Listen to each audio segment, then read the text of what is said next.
So I think Jeannie did mention that. So tell me, can you go back memory lane and tell us the very first time you shopped with her, or where did you go, and how did you talk her into, or just convince her of the style that you had in mind? I love this. I love anything like this. well, she finally called me. She had been in New York and spoke at the NSA chapter in New York, and she called, and I happened to well, I had gone to the meeting. I was invited to the meeting because I wanted to meet her. So there were about 60 people there, and they were madly taking notes because she was speaking to them about keeping humor on with their platform. And I was sitting there not taking any notes. Well, she zeroed in on that, and it really ticked her off. So anyway, the next day, the next morning, I got a phone call from my friend Audrey Smaltz, who was hosting Jeannie, and she was sick. So she said, would you take care of her this morning and take her to brunch where we were meeting some other NSA people? And I said, sure. So I called her, and she had no idea who I was. And I said, come to my house. I lived in a wonderful 1840s brownstone, about 4 blocks from the Empire State Building in those days. So I said, come to my house, and then we'll go to a brunch. So she said, fine. So she had her suitcase. She was going to the airport, and she had a friend with her. So she walks up the steps to my house, and I open the door, and she said, it's you. It's you. Who are you? You didn't take any notes yesterday. Who are you? Why were you there? So I said, well, come on in and I'll tell you who I am. So I said, I saw you at NSA 5 years ago and I wanted to meet you. So anyway, so we went to brunch, and so I kind of like inserted in the conversation that I was in the fashion business, and then that I worked with people in their wardrobes, along with consulting for retail stores. So she blew me off. And but I mentioned the fact that my daughter was 6'4". So, and at that point she was going to school in England, so she was still a teenager. So about 2 months later, Jeannie calls me and she says, well, I don't know what I'm doing, but can you come down here? So I said, absolutely. And I flew down. Jerry picked me up at the airport, and he was going to a basketball tournament. So it was just Jeannie and me. So she just assumed that it was going to be a waste of time, and I was going to, fiddle around and waste her time and money. So, well, anyway, we started in on her closets, and I said, you have to shop in your closet before we can buy anything.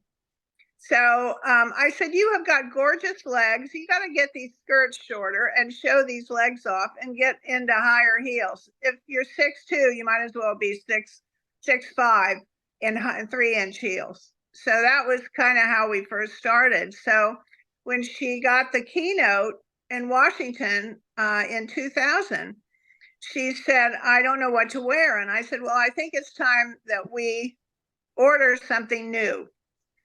So it was a morning, and I think it was like a 9 or 9:30 meeting on a Sunday, I remember.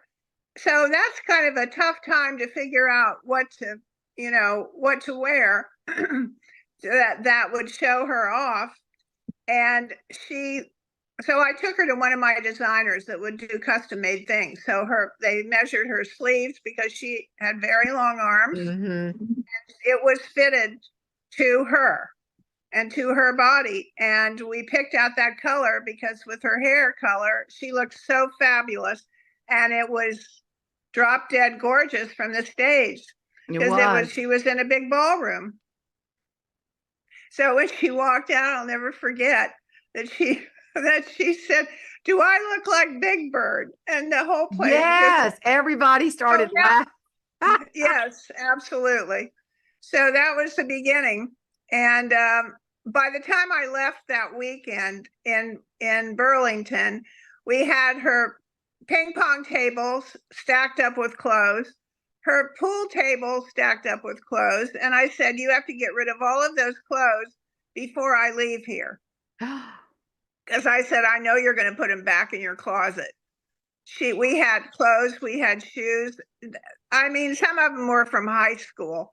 I said, Jeannie, you can't wear that. That's so passe. Well, it might come back into fashion. I said, no, it will never come back into fashion. It goes out.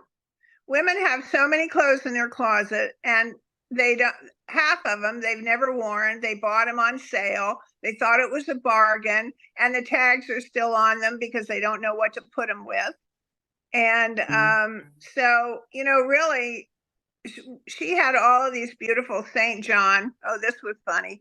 The famous buttons story, when Norma Rose got the buttons. Well, all of those, she had all these beautiful St. John suits. And that was what, you know, was really popular at the time, and especially with speakers, because it was easy to travel with. So I said, you know, some of these buttons we have to kind of update. You don't want to scream St. John. So we started taking off buttons and, you know, just flaps. And St. John at that point was, you know, had buttons over everything. So I said, I'm going to replace the buttons. So I think she spent $1,000 on buttons in New York, but Norma Rose got the original St. John buttons and put them on a beautiful white suit of hers. So anyway, so that was, so she said, how do you know I'm going to hang everything back in my closet? I said, after 3 days working with you, I have an idea about how you operate. So